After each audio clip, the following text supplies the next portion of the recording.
Assalamualaikum warahmatullahi wabarakatuh. Perkenalkan, nama saya Cindy Nur Cahya, NPM 11011-2021, Prodi Awalusasiyah, Fakultas Syariah Universitas Islam Bandung. Di sini izinkan saya untuk memaparkan hasil penelitian yang berjudul Analisis Penyebab Meningkatnya Perkara Permohonan Dispensasi Nikah di Bawah Umur di Pengadilan Agama Garut tahun 2019 sampai 2022.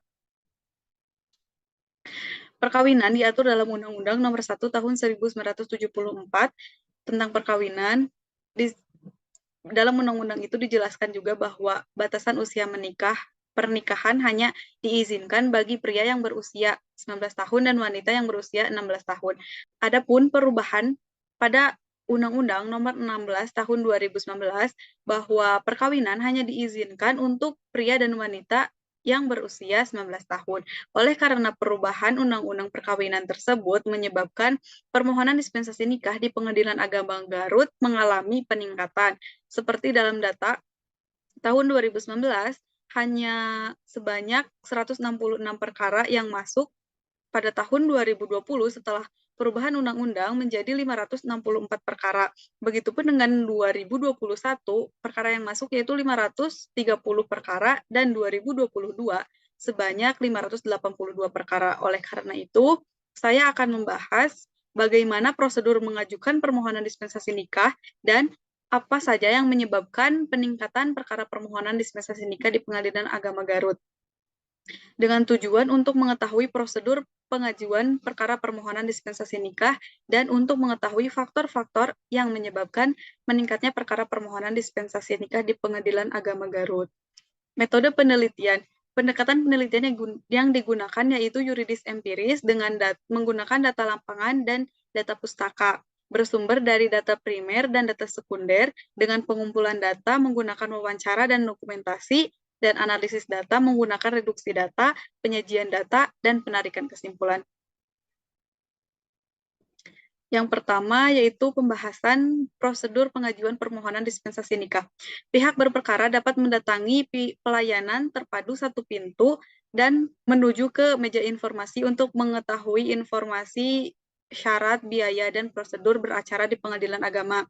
Kemudian dapat mendatangi petugas pendaftaran untuk menyerahkan surat permohonan dan petugas pendaftaran akan meneliti apakah surat permohonan ini telah sesuai, kemudian akan naksir biaya panjar untuk kemudian masukkan dalam surat keterangan untuk membayar.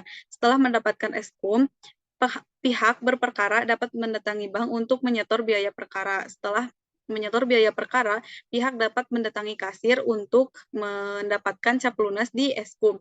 Setelah mendapatkan cap lunas, pihak berperkara dapat mendatangi petugas pendaftaran kembali untuk menyerahkan surat permohonan dan SKUM yang telah mendapatkan cap lunas. Setelah itu, permohonan selesai dan pihak berperkara dapat menunggu untuk pemeriksaan sidang. Adapun faktor yang menyebabkan meningkatnya perkara permohonan dispensasi nikah di Pengadilan Agama Garut tahun 2019 sampai 2022 diantaranya ada 5 faktor yang menyebabkan meningkatnya perkara permohonan dispensasi nikah. Yang pertama yaitu karena perubahan undang-undang perkawinan. Yang kedua yaitu faktor ekonomi, yang ketiga hamil di luar nikah, yang keempat faktor adat budaya, dan yang kelima yaitu faktor pendidikan. Faktor-faktor tersebut itu salah satunya dipengaruhi oleh faktor ekonomi, di mana apabila faktor ekonomi ini berpengaruh pada faktor pendidikan karena keluarga yang pendapatannya rendah akan sulit untuk mengakses hak pendidikan anaknya karena dengan ekonomi rendah menyebabkan anak putus sekolah sehingga orang tua memutuskan untuk menikahkan anaknya. Kesimpulan yang pertama yaitu prosedur pengajuan permohonan dispensasi nikah di Pengadilan Agama Garut sama dengan prosedur berperkara pada umumnya.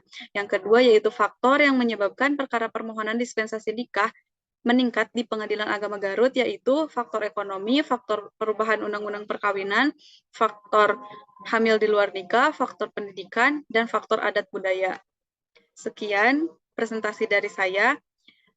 Semoga penelitian ini dapat membantu masyarakat dan menambah wawasan bagi audiens. Semoga bermanfaat. Wassalamualaikum warahmatullahi wabarakatuh.